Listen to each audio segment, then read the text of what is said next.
We probably won't get anything unless I decide to use excessive strength and force, but I won't do that.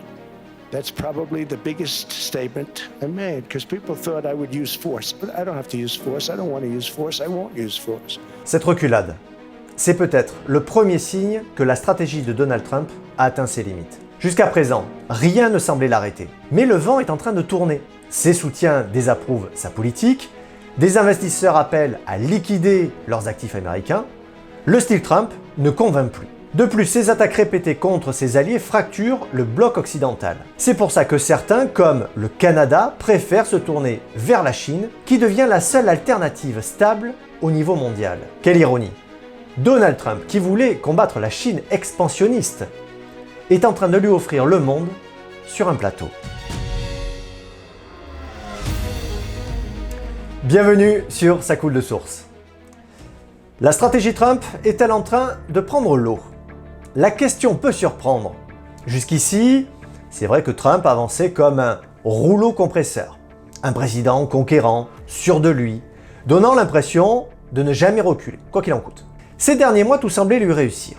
Le plan de paix à Gaza, présenté comme un coup diplomatique majeur, la mise au pas de Maduro, autant de succès qui lui ont offert un avantage psychologique sur la scène internationale. Trump donnait le sentiment d'avoir la main, de dicter le tempo et de forcer ses adversaires à réagir plutôt qu'à agir.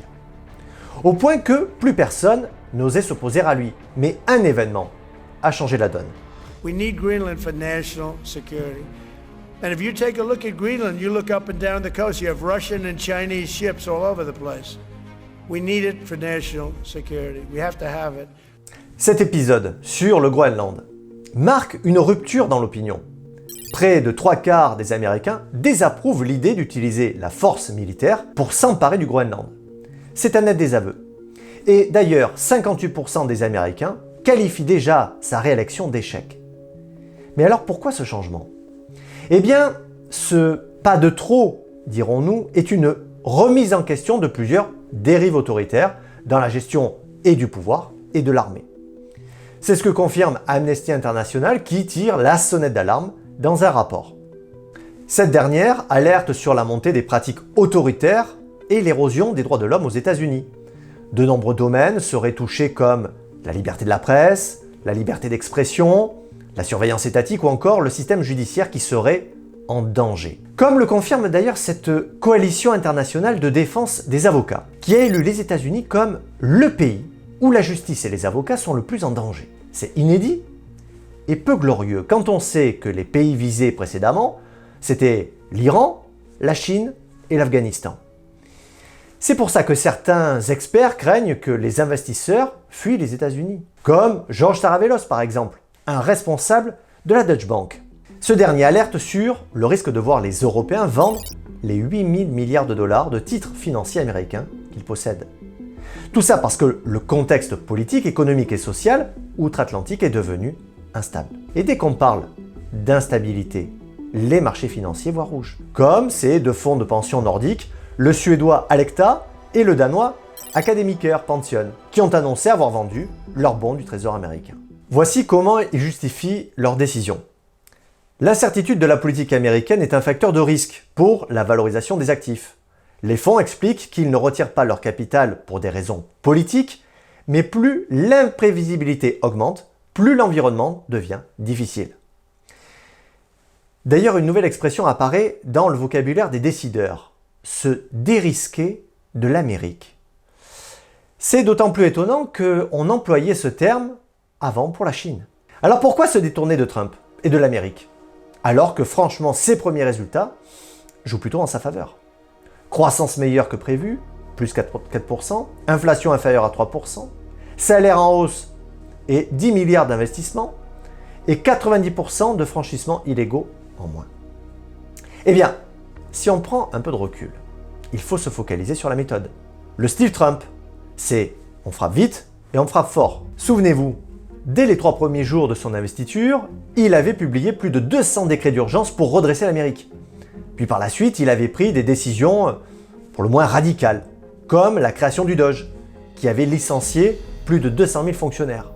Récemment, il s'est aussi retiré de l'OMS. Et il est allé pousser le curseur encore un petit peu plus loin. Vous voyez ce bâtiment? Le Kennedy Center, une institution culturelle mythique à Washington. Un symbole. Eh bien, en décembre dernier, quelque chose bascule. Le conseil d'administration du Kennedy Center, désormais piloté par des proches de Donald Trump, décide d'apposer le nom de Trump juste au-dessus de celui de John Fitzgerald Kennedy sur la façade. Donc, ça devient le Trump Kennedy Center.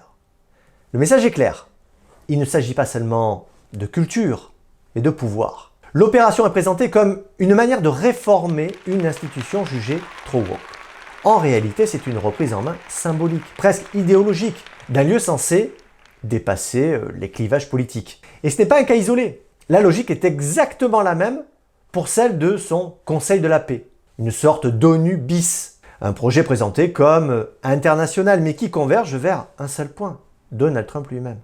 Il en est le président fondateur, il choisit les membres, peut les révoquer et contrôle la durée de leur mandat et valide même toutes les décisions importantes. Je dirais même pire. Si les membres votent à la majorité, leurs décisions ne s'appliquent que si Trump les approuve. Autrement dit, il peut bloquer n'importe quelle décision qui ne lui plaît pas. En jouant cavalier seul, il s'affranchit des règles internationales.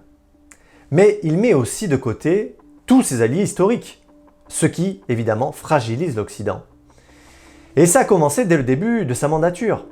Voici ce que disait son vice-président en février 2025. The threat that I worry the most about vis-a-vis Europe is not Russia, it's not China, it's not any other external actor.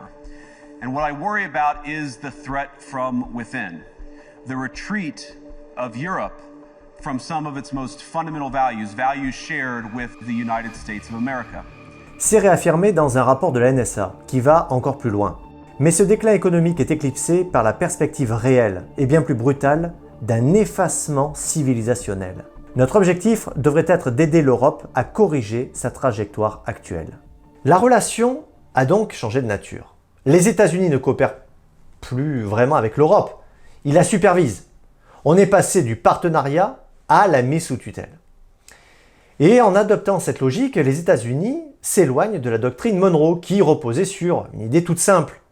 Chacun reste maître de sa zone et évite de s'ingérer dans les affaires des autres.